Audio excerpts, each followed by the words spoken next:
ওকে, তো শুরু করলাম আমরা না, introduction to Java programming comprehensive version. হ্যাঁ, এই বইটা কিন্তু খুবই ভালো একটা বই। হ্যাঁ, কি বলে আপনার সম্ভবত কানাডাতে বেশ বেশ কিছু ইউনিভার্সিটিতে বইটা পড়ানো হয়।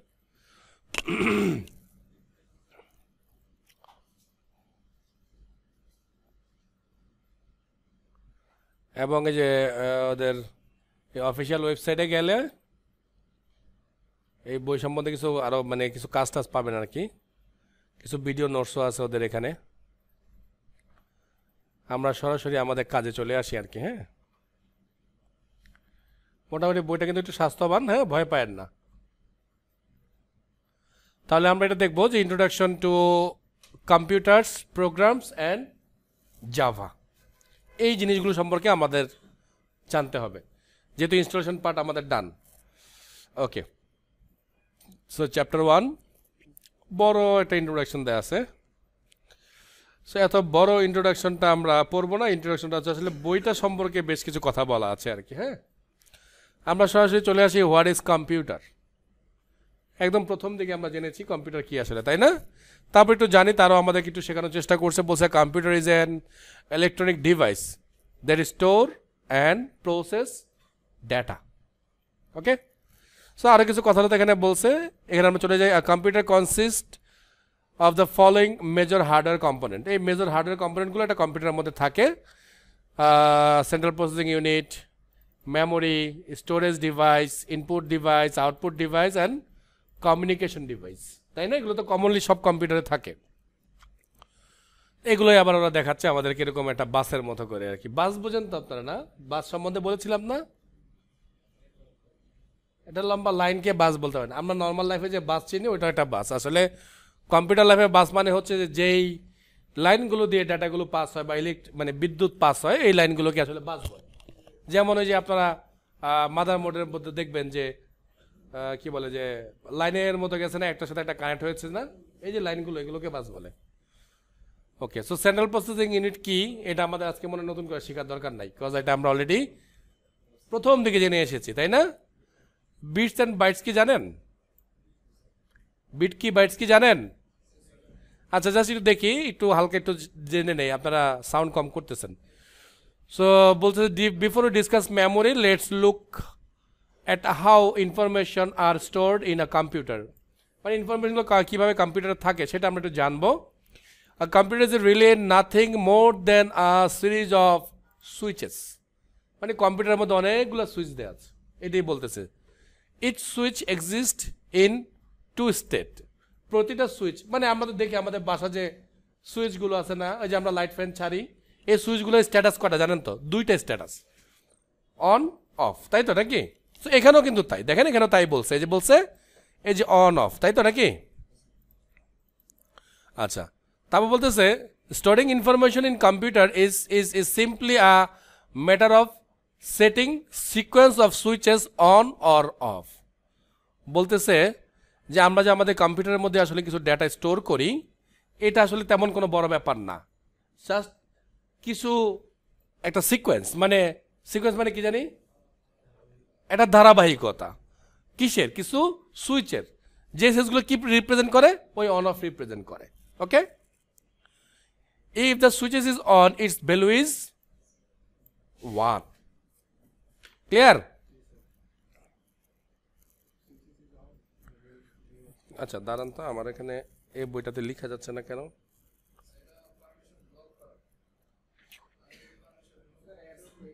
আচ্ছা, রিমুভ করে আমাকে দিয়ে একটু তাহলে। হ্যাঁ, না রিডারে না, ওইটা যে ব্রাউজারে এডসে।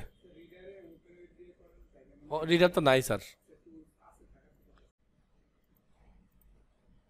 আচ্ছা, তাহলে ওরা আমাদেরকে যেটা বলছিল যে আমরা যদি চাই, বলছে যে 3কে আমরা যদি চাই তাহলে আমরা একটা বাইটের মধ্যে লক করতে পারবো, মানে একটা বাইটের মধ্যে আমরা রাখতে পারবো, তাই না?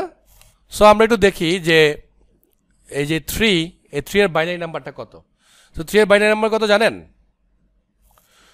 আমরা যদি বাইট হিসাব করে লিখি তাহলে 0 0 0 0 0 0 1 1। সো এটা হচ্ছে কি, এটা মানে এই 3-এর বাইনারি নাম্বার, তাই তো নাকি?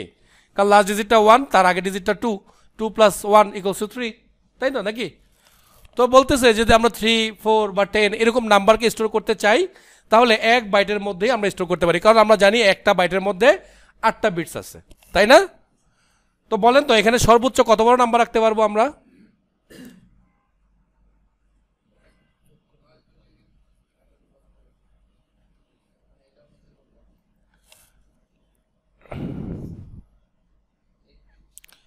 এক এক এক এক কটা, 4টা, 1 1 1 1, এই 4টা, এই 4টার ভ্যালু কত জানেন? যদি আমরা নিউমেরিক সংখ্যায় আনি,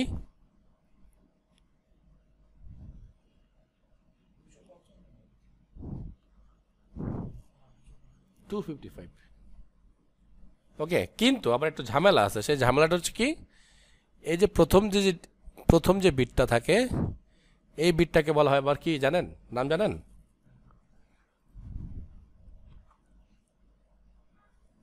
সরি, এটাকে বলা হয় আবার সাইন বিট। ওর কাজ কি জানেন? ওর কাজ হচ্ছে এই নাম্বারটা কি প্লাস নাকি মাইনাস, এইটাকে সে কনফার্ম করে এখান থেকে। তো যদি আমরা এই একটা ডিজিটকে বাদ দিয়ে দেই, তাহলে এখানে যে 7টা যে বিট আছে, এই 7টা বিটে আমরা হায়েস্ট যে সংখ্যাটা লিখতে পারবো সেই সংখ্যাটা হচ্ছে 127। এটা হচ্ছে প্লাসের দিক থেকে। আর যদি মাইনাসের দিক থেকে লিখেন, তাহলে সর্বোচ্চ সংখ্যা হবে 128। ক্লিয়ার?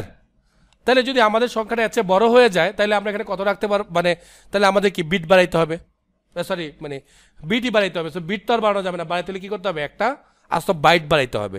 যেহেতু ওরা আমাদেরকে বলছে যে আমাদের কম্পিউটারের সবচেয়ে ছোট যে ইউনিটটা ক্যালকুলেশনের জন্য, মেমোরির জন্য ইউজ করা হয়, সেটা হচ্ছে বাইট। তাহলে আমাদেরকে আরো একটা বাইট অ্যাটাচ করতে হবে। তো আরো একটা বাইট যদি আমরা অ্যাটাচ করি, তাহলে এখানে কতগুলো আসবে?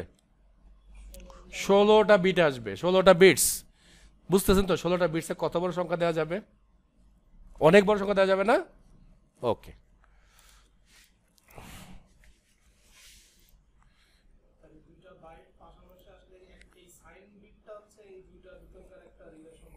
না সাইন বিট সবার আগেই থাকবে সব সময়। না রিলেশন তো এভাবে করবো না, বিট তোলে অটোমেটিক বসে যাবে পরপর সিরিজ হিসাবে। ওই প্রথম যে শুরুতে যেটা, সেটা আলাদা থাকবে, বাকিগুলো হচ্ছে কি আপনার ডিজিট প্রকাশ করবে। তাহলে আমাদেরকে এই গল্পটা এখানে বলতেছিল যে the minimum storage unit is a byte. A byte is compose of 8 bits. Smaller number such as 3 can be stored as a single byte, যেটা আমরা মাত্রই দেখলাম চেক করে, তাই না? To store a number that can not fit into a single byte. বলতেছে আপনি একটা বড় নাম্বার রাখতে চাচ্ছেন, কিন্তু একটা সিঙ্গেল বাইটে হচ্ছে না, তখন সে কি করবে? তখন সে আরো এক বাইট তার সাথে অ্যাটাচ করে দিবে। ওকে, সো এই জিনিসটা এখানে বলতেছে। আচ্ছা, তারপর বলছে data of various kind such as number, character are encoded as a series of byte.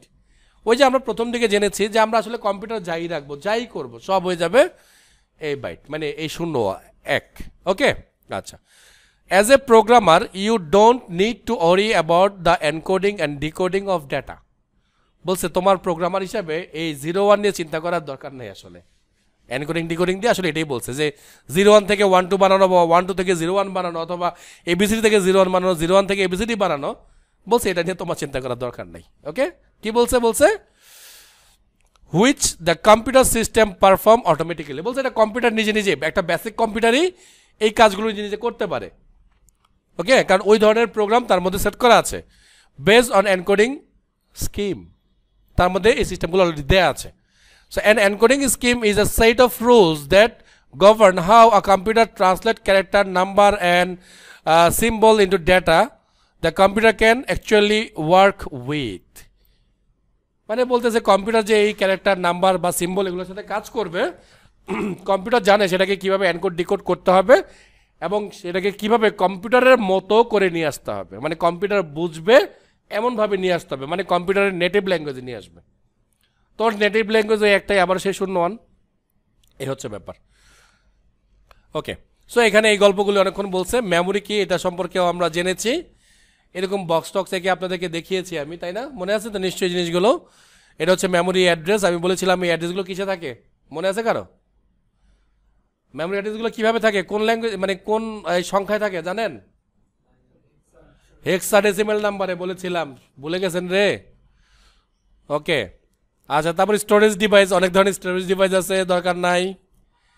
Input output device, এগুলো নিয়ে আমরা এখন আলোচনা করব না। আর কমিউনিকেশন ডিভাইস নিয়ে আলোচনা করব না, আমরা চলে যাব সরাসরি আমাদের যে জায়গা সেই প্রোগ্রামিং ল্যাঙ্গুয়েজেসের মধ্যে।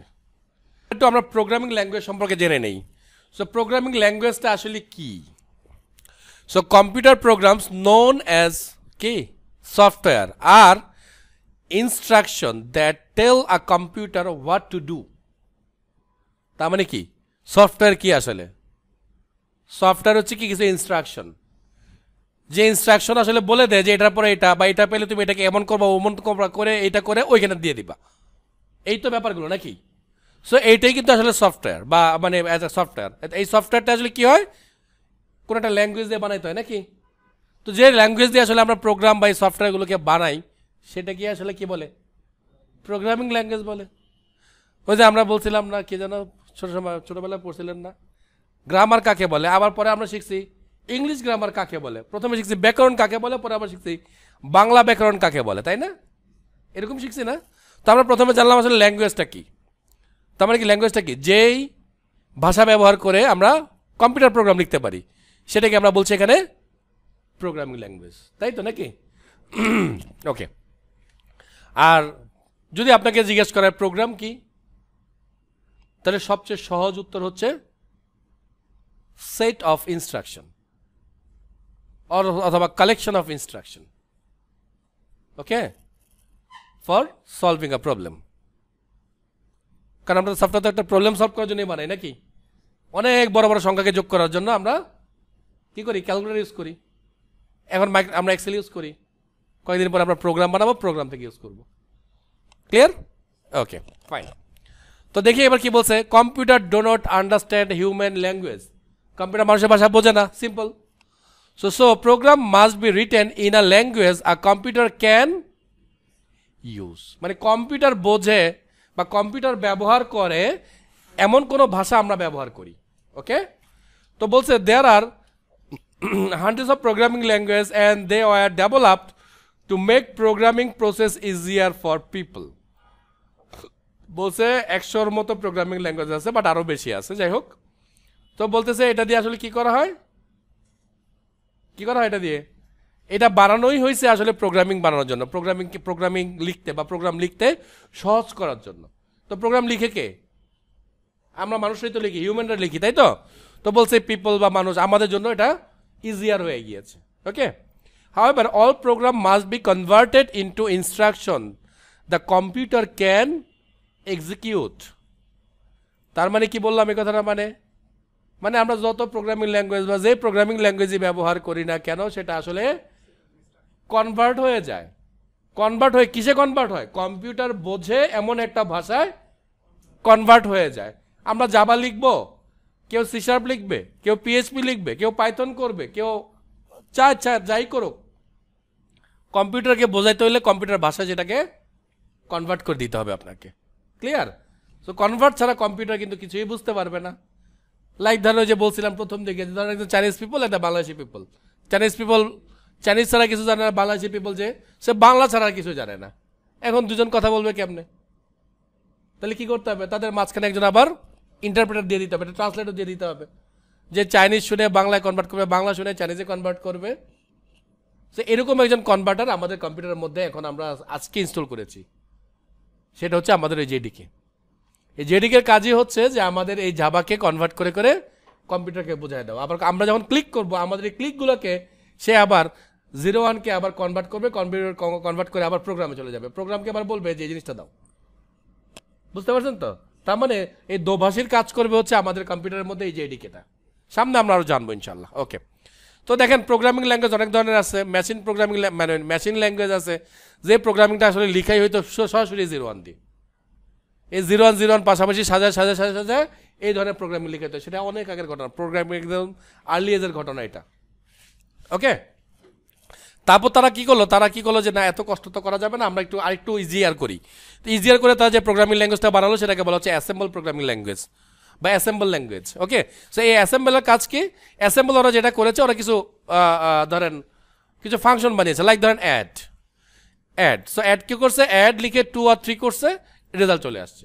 তার মানে এই 2, 3 অ্যাড এটাকে বোঝানোর জন্য আর সরাসরি এই জিনিসগুলো আর লিখতে হয় নাই। কিন্তু এইখানে যে এই যে ফাংশনগুলো ছিল সেগুলো ছিল লিমিটেড, খুব বেশি না, অল্প।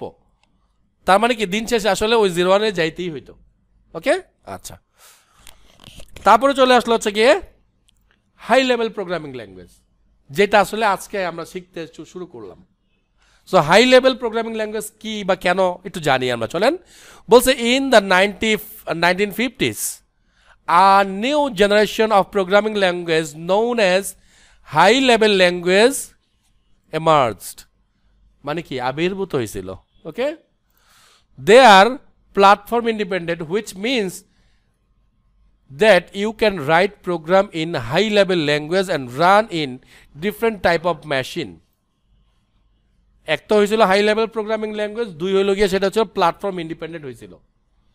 মানে কি, একটা কারণ আবার একটু জানাই রাখি, সেটা হচ্ছে এই মেশিন ল্যাঙ্গুয়েজে লেখা হইতো না, ওই মেশিন ল্যাঙ্গুয়েজ আবার লেখা হইতো স্পেসিফিক ধরেন এই কম্পিউটারের জন্য, আবার আপনার কম্পিউটারের জন্য আরেক ধরনের প্রোগ্রামিং লিখতে হবে। তার মানে যত কম্পিউটার তত প্রোগ্রামিং ল্যাঙ্গুয়েজ লিখতে হবে। তো এই জন্য যেটা করা হয়তো তখনকার সময় সবাই হয় IBM মানে এরকম কারো কাছ থেকে কম্পিউটার কিনতো।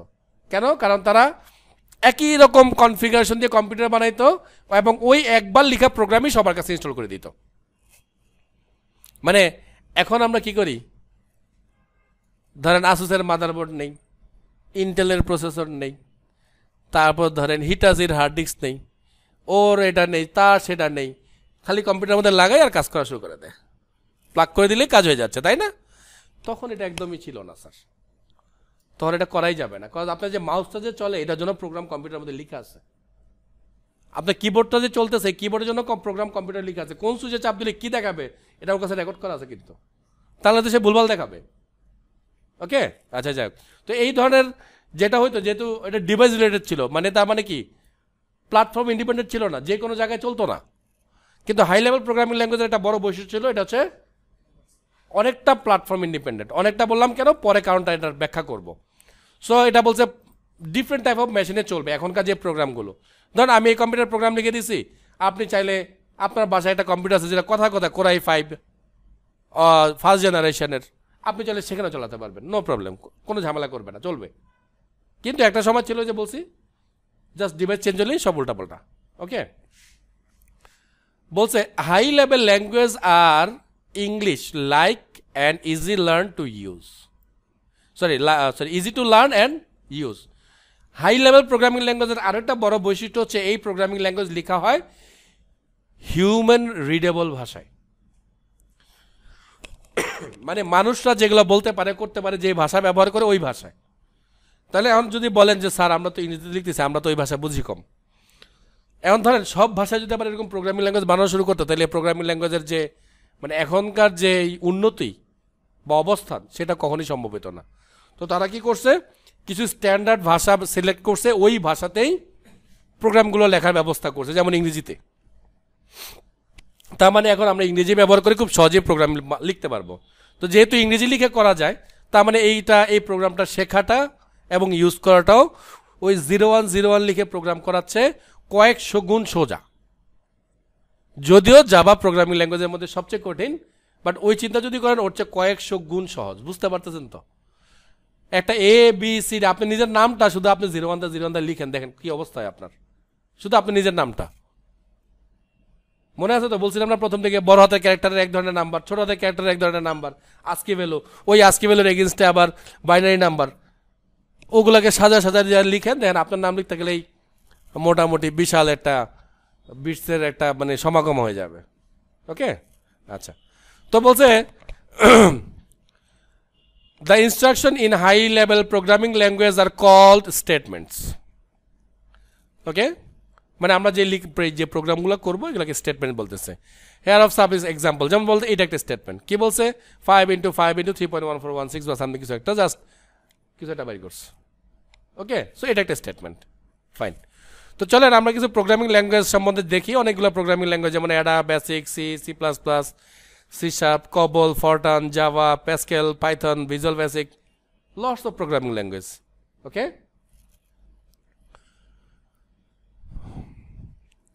তারপর অপারেটিং সিস্টেম সম্বন্ধে আমাদেরকে কিছু এখানে জানানোর চেষ্টা করতেছে, তো চলেন একটু জেনে নেই, আমাদের এটা দরকার আছে। তো বলতে দ্য অপারেটিং সিস্টেম বা OS is the most important program that runs on a computer. The OS manage and control computer activities. এটা আমরা জেনেছি আর আগেই। তা পপুলার ওএসগুলো কি সেটা আমরা জানছি, আর তাহলে ডিটেলস এখানে আমাদের দরকার নাই, না দরকার নেই এগুলো।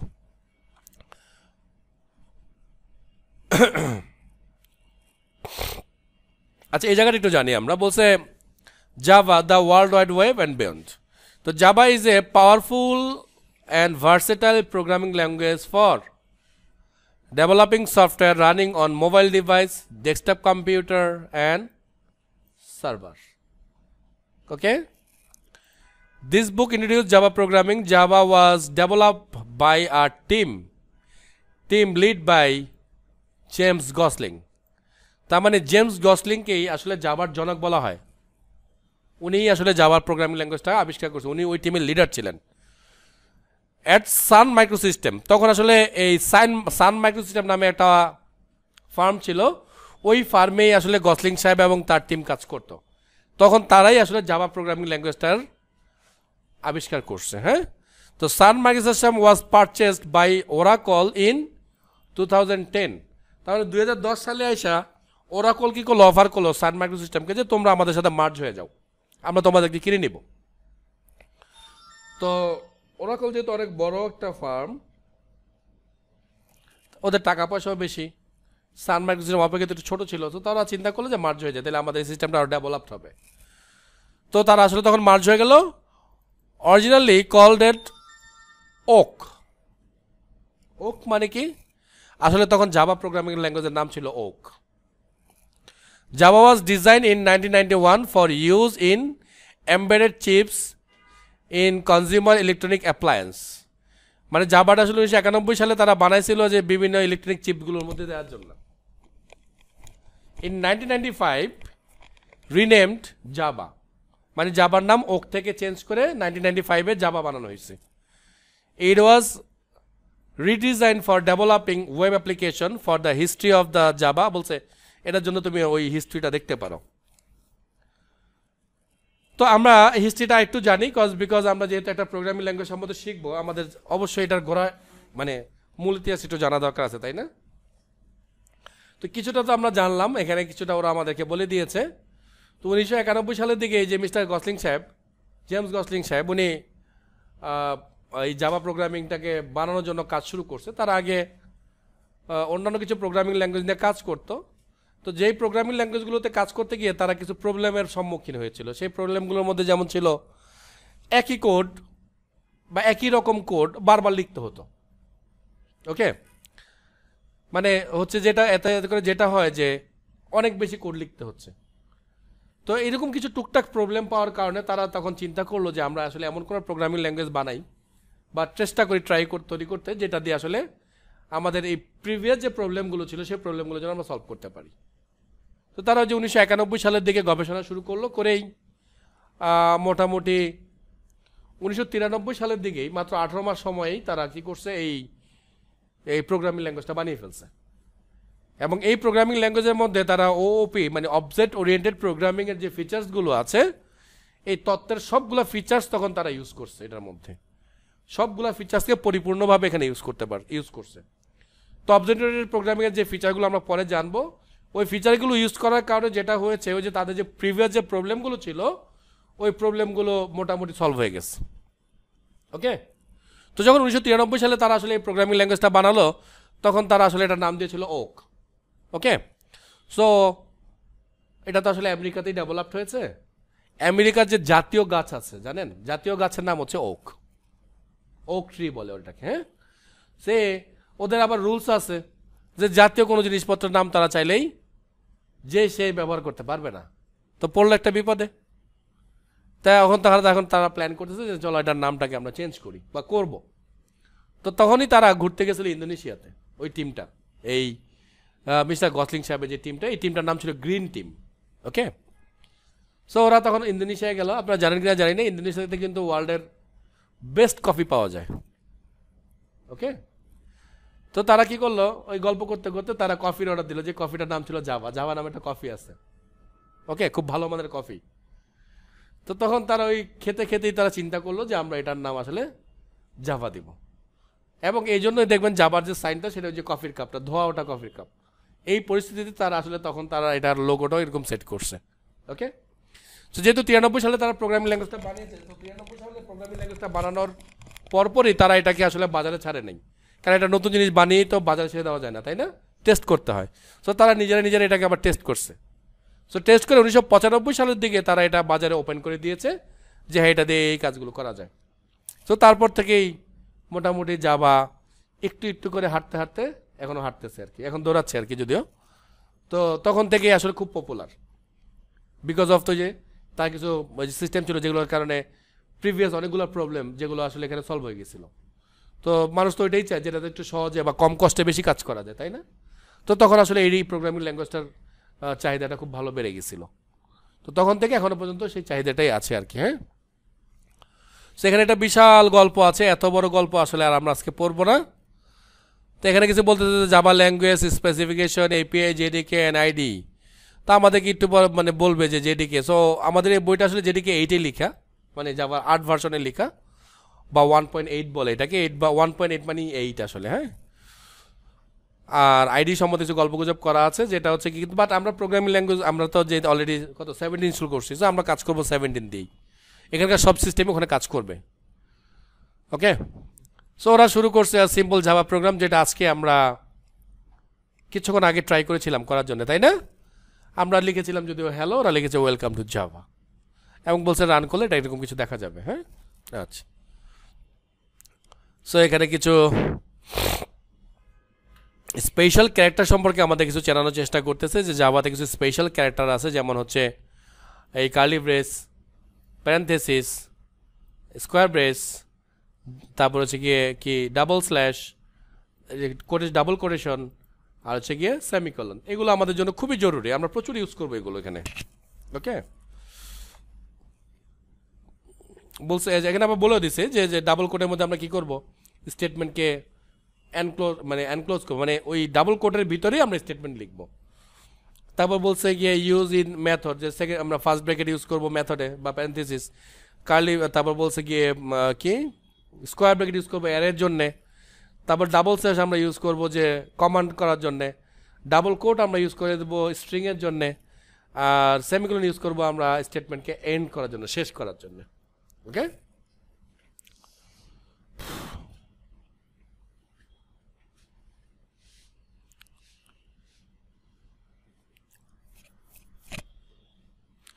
এইখানে সুন্দর একটা মেকানিজম আছে, একটু মেকানিজমটা দেখেন। আচ্ছা, তার আগে আমি একটু যেটা করি, ওকে স্যার একটু দেখেন, দেখা যাচ্ছে নিশ্চয়ই চিত্রটা, তাই না? আচ্ছা,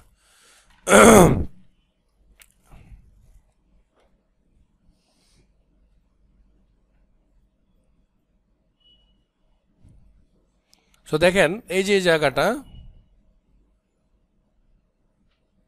এটাকে কি বলা হচ্ছে, সোর্স কোড, তাই না? এটার নাম এই যে দেখেন লেখা আছে সোর্স কোড।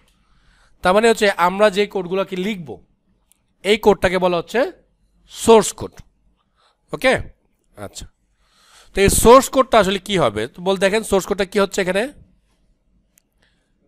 এখানে এসে সোর্স কোডটা কি হচ্ছে, এটা কম্পাইল হয়ে যাচ্ছে। যে দেখেন এখানে লেখা আছে কি কি কম্পাইল, তাই না? কম্পাইল হয়ে যাচ্ছে না? আচ্ছা, কম্পাইল হওয়ার জন্য সে কি করতেছে, জাভা সি নামে একটা সিস্টেম আছে, মানে জাভা কম্পাইলার বলে এটাকে। তো জাভা কম্পাইলার দিয়ে সে এটাকে কম্পাইল করে ফেলতেছে। আমাদের ফাইলের নামটা ছিল ওয়েলকাম ডট জাভা। হ্যাঁ, এই যে এখানে নামটা হচ্ছে ওয়েলকাম ডট জাভা। বাট যখন আমরা এটাকে কম্পাইল করে ফেলবো, তখন এই ফাইলটা হয়ে যাবে কি ফাইল, বাইট কোড হয়ে যাবে। এবং বাইট কোডটা দেখতে হয়তো অনেকটা, এই যে এই কোডগুলোই দেখতে এমন হয়ে যাবে, দেখছেন কেমন? উপরের সাথে এটা মিল কতটুকু দেখেন তো, এখানকার এই যে এই জায়গার সাথে এই জায়গাটার মিল কতটুকু আছে দেখেন তো, এই যে জায়গাগুলোর তাই না, চেঞ্জ করে ফেলছে। আচ্ছা, যখন একটা সোর্স কোড বাইট কোডে রূপান্তর হয়ে যাবে তখন এই ফাইল হয়ে যাবে, ফাইলের যে নামটা, তখন নামটা হয়ে যাবে কি জানেন, এখানে পুরোটা দেয়নি যদিও, নামটা হবে এটা, সরি,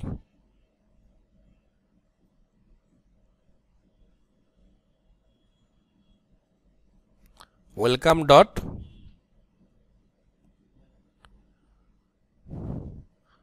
চলে গেছে, যাক, ওয়েলকাম ডট ক্লাস। তার মানে যখন এটা সোর্স কোড থাকে তখন তার এক্সটেনশনটাকে কি,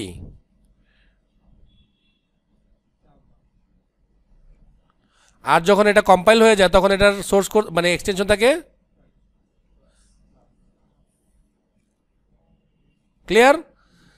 তার মানে আমরা লিখব ডট জাভা ফাইল, কিন্তু ও কি করবে, এটাকে বানিয়ে ফেলবে ডট ক্লাস ফাইল। এখন আপনাদের প্রশ্ন হতে পারে স্যার আমার জাভা ফাইল নষ্ট হয়ে যাবে? না, জাভা ফাইলের জায়গাতেই থাকবে, মানে আপনার সোর্স কোডের জায়গাতেই থাকবে। সে কি করবে, এই ক্লাস ফাইলগুলো আপনার ওই প্রোগ্রামের আরেকটা জায়গায় নিয়ে সে রেডি করবে, বুঝতে পারছেন তো? এবং এই ক্লাস ফাইলগুলোকেই প্রোগ্রাম পরে এটাকে পড়ার চেষ্টা করবে আর কি। সো এখানে দেখেন যে লেখা আছে যে প্রোগ্রাম তখন এটাকে পড়ে আমাদের জন্য এই রেজাল্টটা বানাবে, তাই তো? এই যে রেজাল্টটা আসতেছে, তাই না?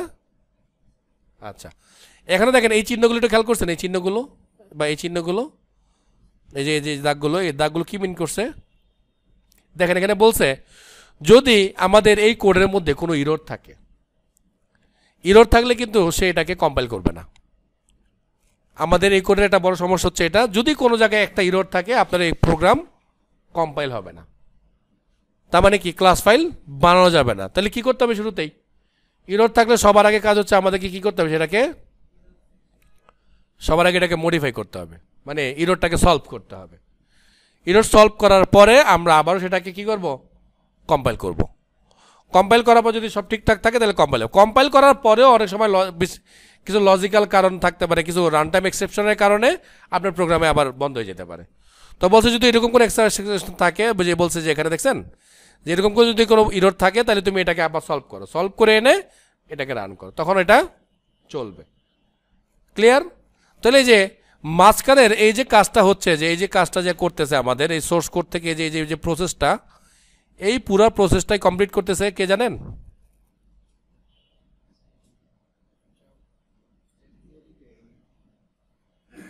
ক্লিয়ার?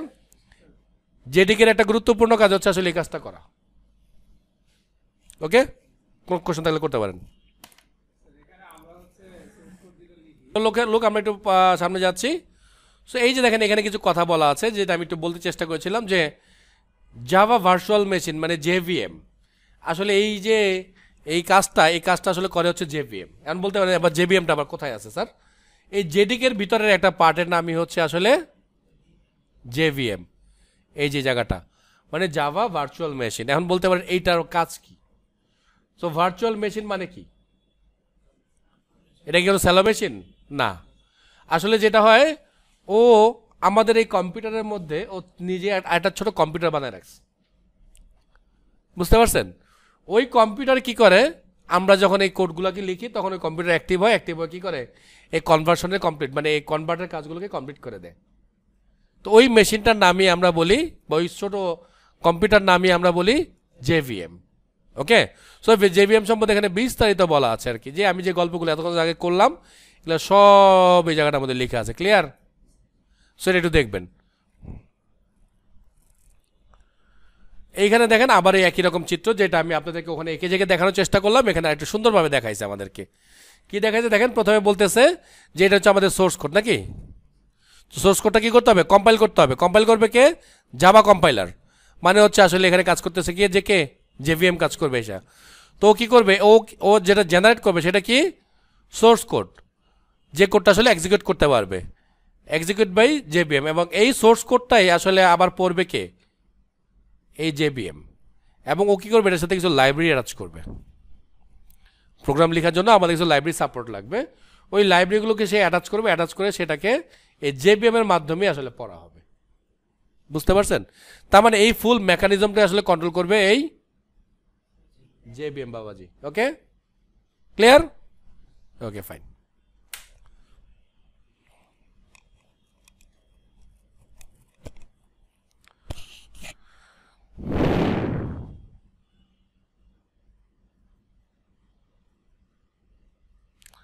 সেখানে বলতেছে কমেন্ট করবা কিভাবে। সো আমরা যদি কমেন্ট করব, আমরা কমেন্ট করব হচ্ছে গিয়ে ব্যাকস্ল্যাশ দুইটা দিয়ে কমেন্ট করতে পারি।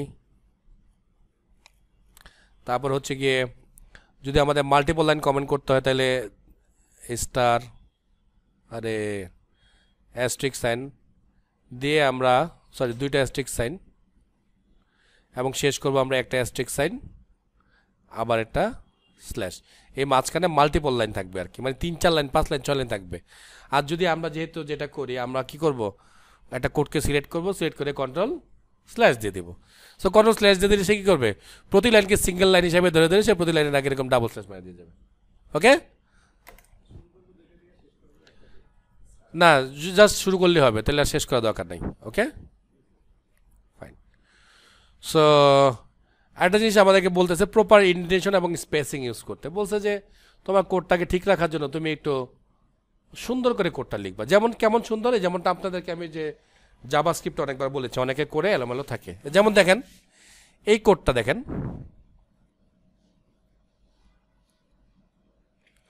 এই কোডটা খেয়াল করেন তো, দেখেন তো কেমন কীভাবে লিখছে। এ দেখেন একটা লাইন লিখছে, এটা ঠিক পরে এই লাইনটা লিখে দিচ্ছে, এটা পরে এখানে লাইন লিখছে, এখানে লাইনগুলো শেষ করছে। কিন্তু এই কোডটা দেখেন এখানে এই সেম কোডটা লিখছে, এই লাইনটা এখানে লিখছে, এখানে একটা সেকেন্ড ব্র্যাকেটে বুঝাইছে যেটা পুরোটা একটা স্টেটমেন্ট। তো তার মধ্যে আবার কি করছে, এখানে আবার ছোটো একটু কাজ করছে, করে আবার এখানে কোড শুরু করছে। দেখেন এই কোডটা চেয়ে এই কোডটা, কোন কোডটা দেখতে ভালো লাগতেছে আপনাদের কাছে? এটা ভালো লাগতেছে তাই না? এটা ভালো লাগতেছে না, কিন্তু দুইটা কোডে কিন্তু সেম কাজ করবে। ওরা আমাদেরকে বলতেছে যে কোডটাকে তুমি একটু সুন্দর করে সাজায় গোছায় লিখবা, এতে করে যেটা হবে আমাদেরই লাভ হবে। যখন কোড বড় হয়ে যাবে খুঁজে পেতে সুবিধা হবে, নাহলে আমরা খুঁজে পাবো না কোথায় কি করছি। জাভাস্ক্রিপ্টে তো দেখছেন কতটুকু, ওই যে যখন আমরা ফর্ম সাবমিট করছি একটু বড় হয়ে গেছে তাই না, তাতেই খুঁজে পেতে গিয়ে মাউস ঘুরাতে ঘুরাতে খবর হয়ে গেছে আমাদের। কিন্তু এখানে তো আরও বড় হবে ফাইলগুলো। সো যদি আপনি ক্লিন কোড না লিখেন তাহলে আপনার কোডের 12টা বেজে যাবে। ওকে, সো এটা বলছে ফলো করতে। কোনটা? এটা হ্যাঁ করা যাবে, দুইটাই করা যাবে। বলছে সুন্দর এটা আর কি, দেখতে সুন্দর। হ্যাঁ, সো আমাদের ইয়ার কাছে কি বলে যে আমরা যে আইডি ইউজ করবো ওখানে কোড ফরম্যাট করা যাবে খুব সুন্দর করে। তো আমরা কোড ফরম্যাট করে দিলেই অটোমেটিক সে কোডটাকে সাজায় গুছাই দেবে, সমস্যা নেই। আচ্ছা, সিনট্যাক্স এরর একটা কথা। সো প্রোগ্রামের কিছু এরর আসবে তাই তো, আমরা প্রোগ্রাম যখন করব, সো প্রোগ্রাম করলে তো প্রোগ্রাম এরর আসবে নাকি। সো তার মধ্যে একটা এররের নাম হচ্ছে সিনট্যাক্স এরর। সিনট্যাক্স মানে কি জানো? ওই যে ও কিছুটা বলছে কুতুব কুতুব সাহেব, ওই যে গঠন প্রণালী। ছোটবেলায় আমরা যখন পড়তাম না যে আগে সাবজেক্ট তারপরে ভার্ব তারপরে অবজেক্ট, এই জিনিসটাকে আসলে সিনট্যাক্স বলতে, মানে ওই প্রোগ্রামিং বা ওই কোডটা লেখার যে স্টাইল আপনি সেই স্টাইলটা প্রপারলি ফলো করবেন। যেমন শুরু হাতের, যেমন এখন থেকে আমাদের আমরা যে স্ট্রিং লিখবো, স্ট্রিংয়ের অ্যাস লিখতে হবে এরকম বড় হাতের, তারপর আমরা সবগুলো ছোট হাতের লিখবো। সো কোনো কারণে আপনি এই অ্যাসটাকে ছোট হাতে লিখে দিয়েছেন,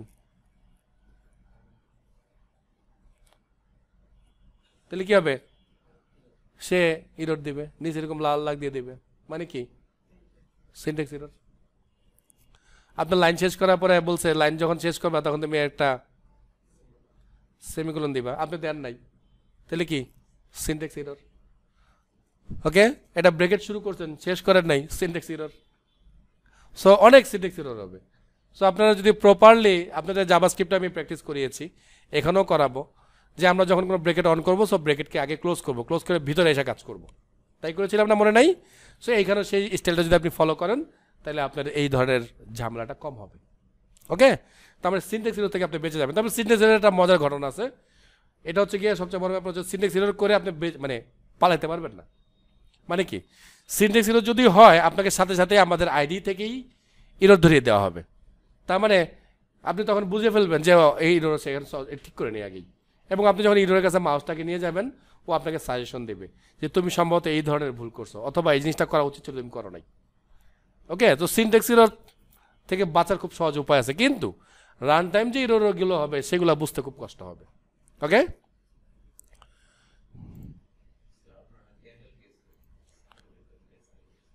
কোনটা বুঝিনি? হুম,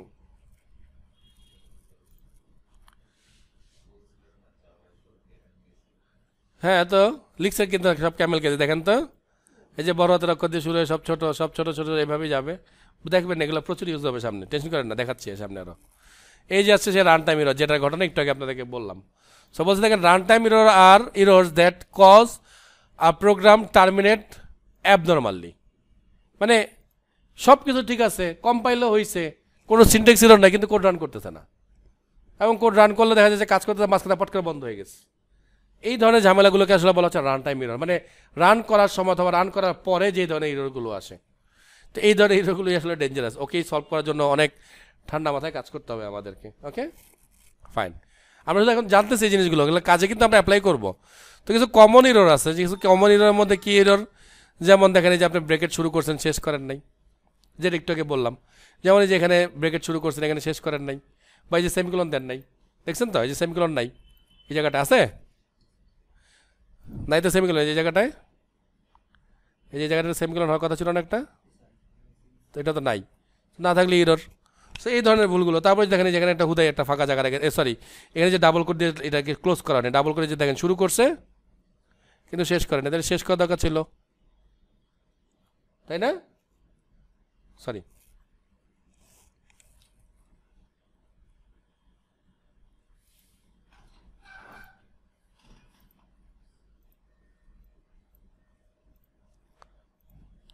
সো এই জিনিসগুলো বলছে কিছু কমন ইরর থাকবে।